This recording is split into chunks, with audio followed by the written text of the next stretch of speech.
बिस्मिल्लाहिर्रहमानिर्रहीम। इंटीग्रेशन और 3.2 एक्सरसाइज का लास्ट क्वेश्चन, उसके लास्ट 3-4 पार्ट्स हो जाते हैं, वो हम करेंगे और उसके साथ हम 3.3 की प्रिपरेशन करेंगे। प्रिपरेशन इन द सेंस कि 3.3 स्टार्ट करने से पहले वही तैयारी हम करेंगे, कुछ हम फार्मूले डिस्कस करेंगे। क्वेश्चन की statement 1/1 + x cos x integral of 1/1 + cos x। Solution जब हम लिखेंगे तो हम सपोज करेंगे, let's suppose x is equal to let's suppose I is equal to integral 1/1 + cos x dx। Denominator में 1 + cos x आ गया। इसके दो मेथड हैं इसको करने के, एक तो ये कि हाफ एंगल फार्मूला अप्लाई कर दें और दूसरा मेथड इसका ये है कि आप इसको रैशनलाइज कर दें। ठीक है, दोनों में से जो भी अप्लाई करेंगे आपके पास इसका आंसर आ जाएगा। तो अगर हम हाफ एंगल फार्मूला अप्लाई करें, पीछे हमने लिखा था 1 + cos 2x is equal to cos 2 cos square x। ये डबल एंगल फार्मूला है और अगर हम 2x को x पे डिवाइड कर दें तो ये 2 से हाफ बन गया, half 1 + cos x is equal to 2 cos square. और अगर ये x है तो आप इसको भी क्या करोगे, 2 पे डिवाइड कर दोगे। तो ये इसका फार्मूला है, हाफ एंगल फार्मूला। हम 1 + cos x की जगह पे ये अप्लाई करेंगे। ऐसा करना क्यों ज़रूरी था? अगर खाली cos x होता तो कुछ सोचा जा सकता था, लेकिन ये 1 + cos x है, कॉम्प्लिकेटेड है, तो इस टर्म को ख़त्म करना है। तो 1/2 1 + cos स्क्वायर x, इसकी जगह पे हमने लिखा 2 cos square x/2 dx। 1/2 integral से बाहर 1/cos square x/2 is equal to secant square x/2 dx।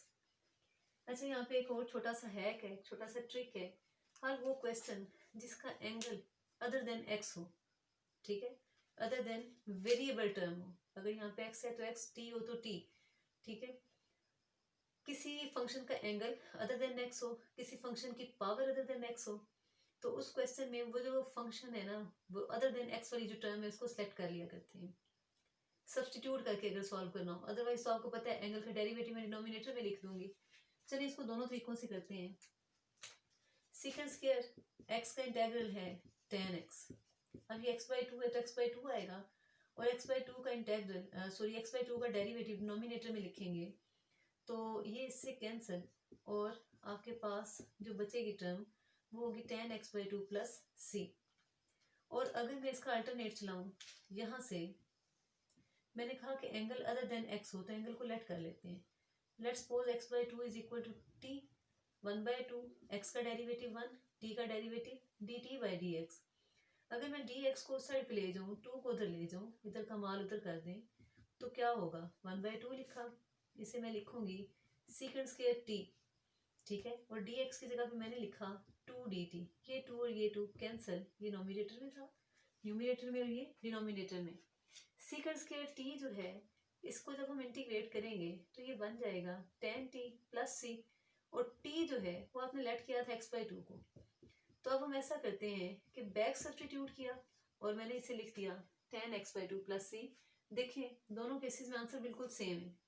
तो ये एक अच्छा है कि जहाँ पे आपको एंगल डिफरेंट नजर आए अदर देन x आए तो वहाँ पे एंगल को लेट कर लें, जहाँ पे पावर आपको डिफरेंट नजर आए वहाँ पे पावर को लेट करके आप क्वेश्चन को स्टार्ट ले सकते हैं।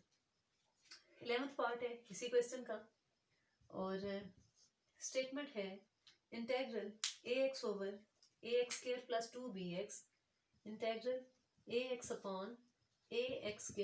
+ 2bx + c dx। अब एक फंक्शन न्यूमिनेटर में है और एक फंक्शन जो है वो डिनोमिनेटर में है। हम चेक करते हैं कि क्या डिनोमिनेटर वाला फंक्शन जो है उसका डेरिवेटिव न्यूमिनेटर में है या नहीं है। इसको चेक करने के लिए देखें, डेरिवेटिव लेते हैं, c का डेरिवेटिव 0, 2bx का 2b, ax² का 2ax। यहाँ से एक टर्म कॉमन आ रही है जो कि है 2, और अगर मैं 2 कॉमन ले लूं तो ये बनेगा 2 कॉमन लें तो ये आएगा ए एक्स प्लस बी। अब आप देखिए न्यूमिनेटर में ए एक्स प्लस बी मौजूद है लेकिन 2 मिसिंग है, तो जो मिसिंग टर्म है उसके साथ मल्टीप्लाई भी करते हैं, उसके साथ डिवाइड भी करते हैं और सॉल्व करते हैं क्वेश्चन को। Multiply and divided by 2, 1/2 is equal to 2 into A X plus B upon A X square plus 2bx plus C dx। अब न्यूमिनेटर का डेरिवेटिव क्योंकि डिनोमिनेटर का डेरिवेटिव न्यूमिनेटर में मौजूद है तो हम इसे लिख सकते हैं natural log of A X square plus 2bx plus C plus c1। c1 stands for constant of integration. c1 ही क्यों लिखा, पहले तो c लिखते थे क्योंकि c इस क्वेश्चन के अंदर मौजूद है। और यहाँ पे जो मैंने एक फार्मूला अप्लाई किया वो ये था कि integral 1/x dx is equal to natural log of x plus C. अच्छा, सेम क्वेश्चन का अगर हम अल्टरनेट करें तो फिर वो क्या होगा। इसी क्वेश्चन का अगर हम अल्टरनेट चलाते हैं तो अल्टरनेट ये है, हम यहाँ पे लेट कर लेते हैं। मैंने जो 2 से मल्टीप्लाई और डिवाइड किया वो नहीं करूँगी बल्कि मैं यहाँ से लेट करने लगी हूँ क्वेश्चन को। जो इसका डिनोमिनेटर है, let's suppose 2ax² plus 2bx plus C is equal to T. Differentiating both sides, a x² का डेरिवेटिव लिखा 2x, 2b लिखा और x का derivative 1, c is constant and derivative of constant is equal to 0 dt by dx। यहाँ से 2 common आता है, common ले लें ax plus b into D X is equal to D T. Numerator में आपके पास जो फंक्शन मौजूद है वो है A X plus B D X, इतना फंक्शन, जबकि 2x है और जो एक्स्ट्रा टर्म है इसको आप राइट साइड पे ले जाएं। जब आप इसे राइट साइड पे लेके जाएंगे तो ये होगा एक A X plus B D X is equal to 1/2 D T X. Put the value in equation number 1। Put the value in 1 में पुट करने से i is equal to 1/2 D T upon T. इसे हम लिखेंगे 1/2 1/t D T. अब देखिए t का derivative 1 numerator में मौजूद है तो आप इसे लिखेंगे natural log of t plus C, where t is equal to ax² plus 2bx plus C. तो फिर हम ऐसा करते हैं, इसको c1 का नाम दे देते हैं। इसके साथ ही ये क्वेश्चन कंप्लीट। और नेक्स्ट है हमारे पास इसका 13th पार्ट, वो है cos 3x sin 2x। इसमें तो इंटीग्रेशन में डेरिवेशन के ट्रिग्नोमेट्री के बड़े मज़े मज़े के फार्मूले लग रहे हैं जो आप सारे के सारे भूल चुके हैं। 12th पार्ट है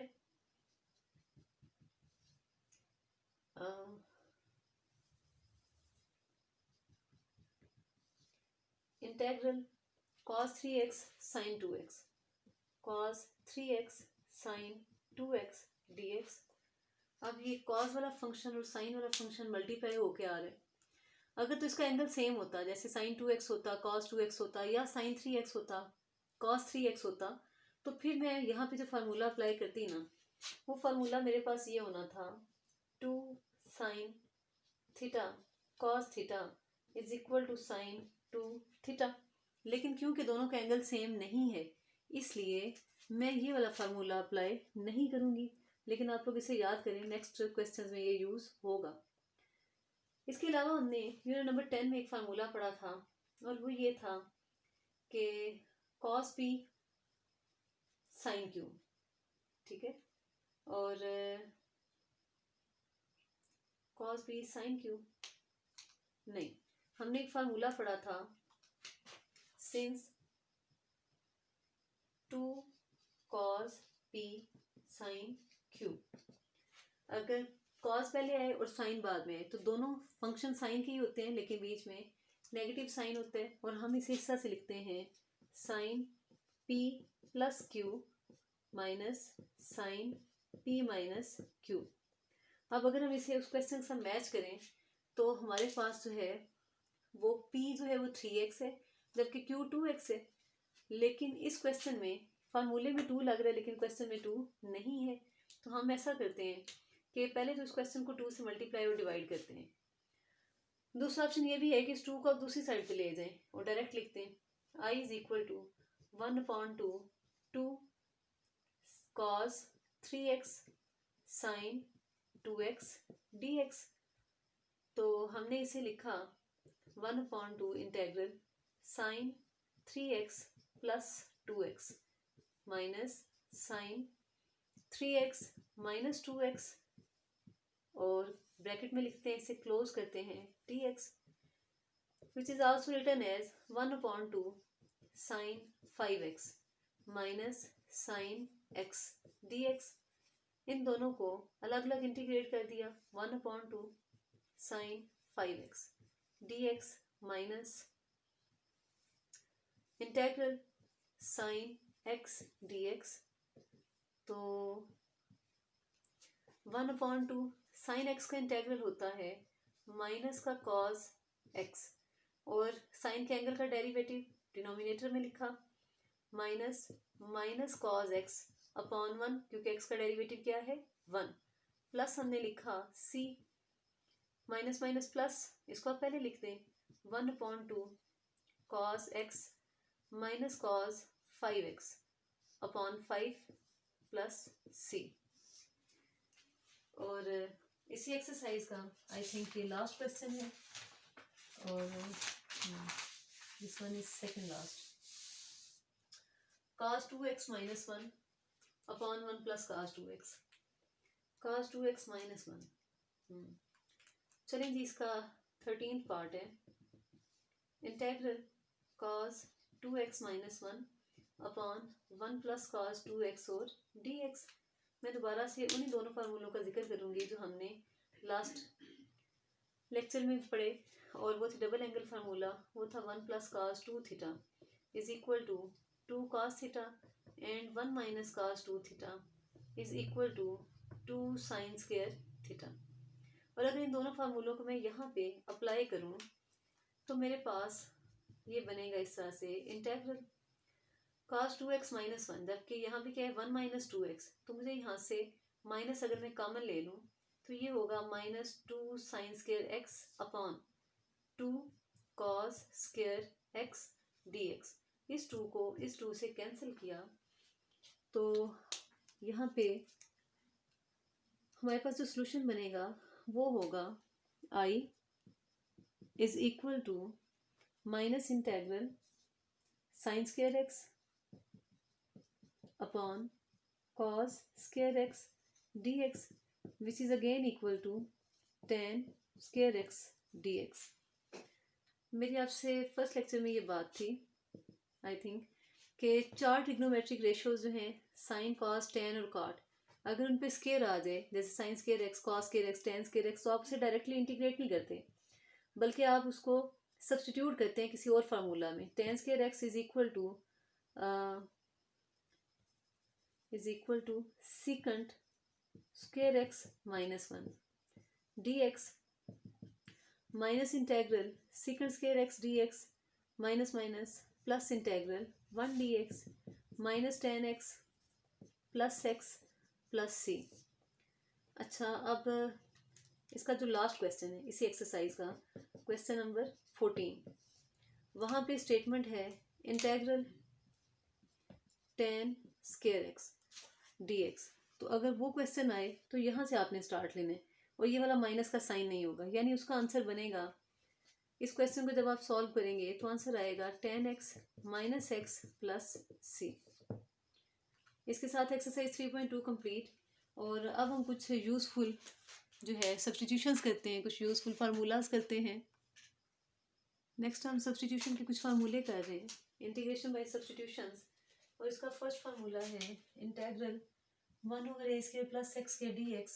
अगर इस तरह का कोई क्वेश्चन हो तो वहाँ पे हम सब्सटीट्यूट करते हैं x की जगह पे x is equal to a tan theta.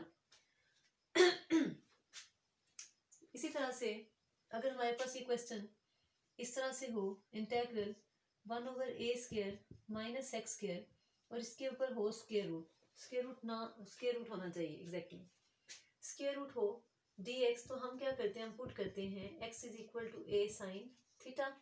और इसी तरह से फार्मूला नंबर 3 है कि अगर आपके पास हो 1/x² माइनस ए स्क्वायर इंटेग्रल dx, तो ऐसी सूरत में हम पुट करते हैं x is equal to a secant theta, put x is equal to a secant theta. अब हम ऐसा करते हैं कि इन फार्मूलों का प्रूव करते हैं, ठीक है। फर्स्ट प्रूव है हमारे पास प्रूव 1 का, और क्वेश्चन था integral 1/a² plus x² dx। जब इस तरह का क्वेश्चन आए तो मैंने कहा कि आपने पुट करना है x is equal to a tan theta. तो इस क्वेश्चन के लिए हमने पुट कर दिया x is equal to a tan theta, ठीक है। अब हम दोनों साइडों को डिफ्रेंशिएट कर देते हैं। डिफ्रेंशिएटिंग बोथ साइड्स, x का derivative d by d x of x is equal to a d by d x of tan theta. x का डेरिवेटिव 1a, tan थीटा का derivative secant square theta and d theta upon dx। Variables को separate करें, theta वाली term को अलग कर दें, x वाली टर्म को अलग करें, तो ये dx 1 के साथ जाके मल्टीप्लाई हो जाएगा। dx is equal to a second square theta d theta. Put the value in equation number 1, i is equal to 1/इंटेग्रल a स्क्वायर प्लस है x स्क्वायर, और x स्क्वायर की जगह पे हम लिखेंगे a tan थीटा इसका होल स्क्वायर। नेक्स्ट dx है, और dx की जगह पे हम लिखेंगे a second square theta d theta, ये वाली टर्म। अब हमने इसे सॉल्व करना शुरू किया, तो हम इसे कुछ यूं लिखेंगे, integral 1/a² plus a² tan square theta and a second square theta d theta. अगर हम न्यूमिनेटर में से डिनोमिनेटर में से a कॉमन ले लें, 1/a² 1 plus tan square theta into a second square theta d theta. तो a और a कैंसिल, यहाँ पे होगा 1/a 1 plus tan square theta is equal to secant square theta into secant square theta d theta. Both secant square theta cancelled with each other. 1/a constant था, इसको integral से पहले लिखा d theta, और यहाँ पे आ जाएगा 1/a 1 का इंटेग्रल थीटा प्लस c। ये लास्ट लेक्चर में हमारी बात हुई कि जब हम सब्सटीट्यूट करते हैं किसी भी चीज़ में तो हमने बैक सब्सटीट्यूशन लाजमी करनी होती है। अब मुझे थीटा की वैल्यू पुट करनी है।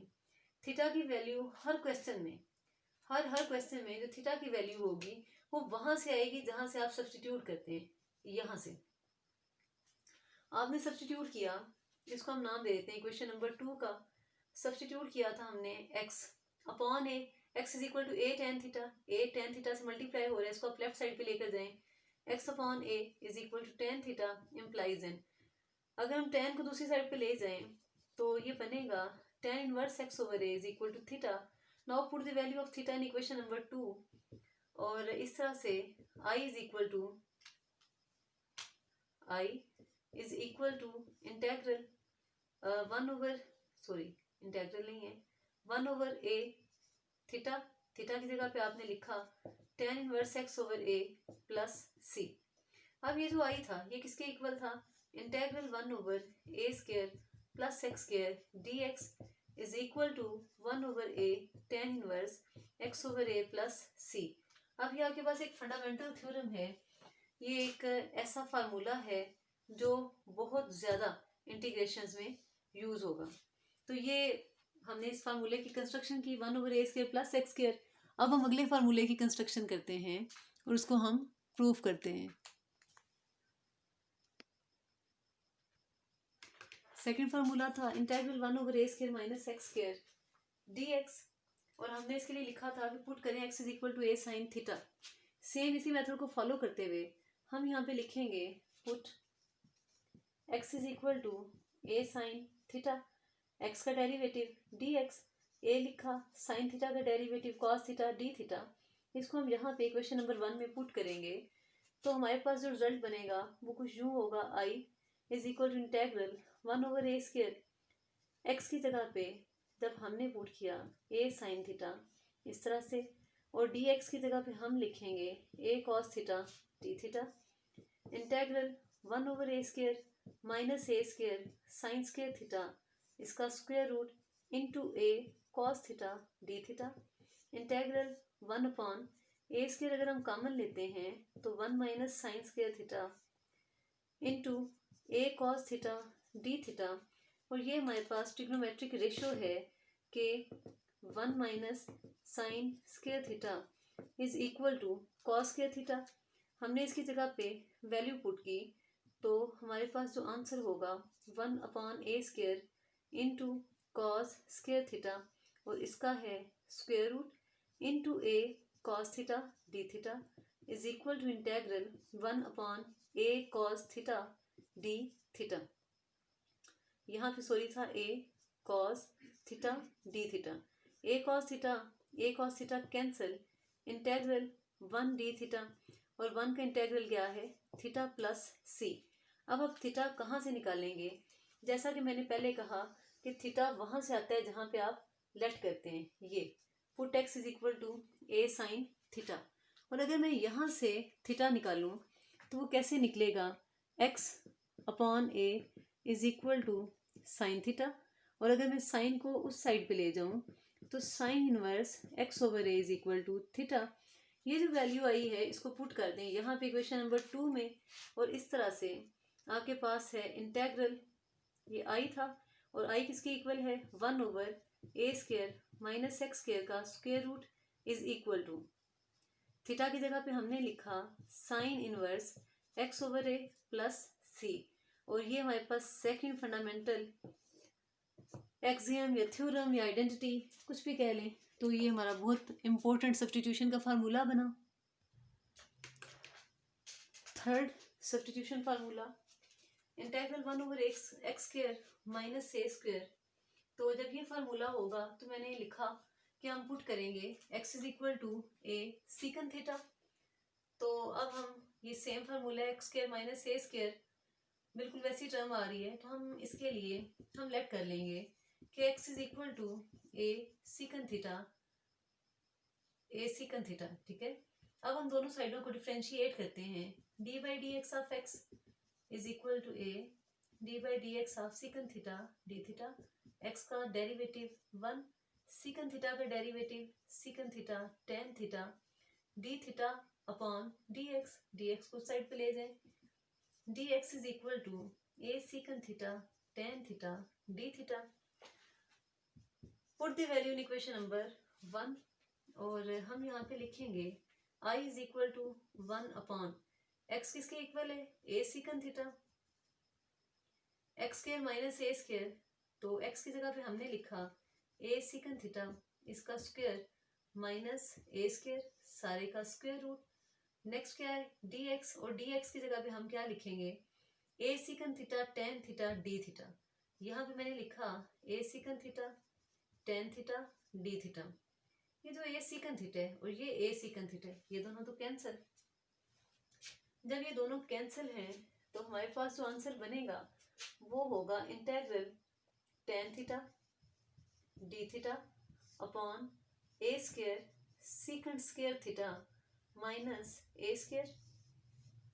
यहाँ से हमने a² को कॉमन लिया tan theta D theta upon a² जब हम कॉमन लेंगे तो secant square theta minus 1 integral tan theta D theta a² secant square theta minus 1 is equal to tan square theta integral tan theta a² का square root a tan square theta का square root ten theta D theta. Tan theta cancelled out, a constant है 1/a 1 D theta and integral of 1 is equal to theta plus c। अब हमें theta की value put करनी है और theta की value जो है वो आएगी यहाँ से। ठीक है, और वो हम किस तरह से निकालेंगे? वो इस तरह से होगा कि x upon a is equal to secant theta. और अगर हम थीटा को साइड पे लेकर जाएं सॉरी सीकंड को तो secant inverse x upon a is equal to theta. तो इस थीटा की जगह पे हम क्या लिखेंगे?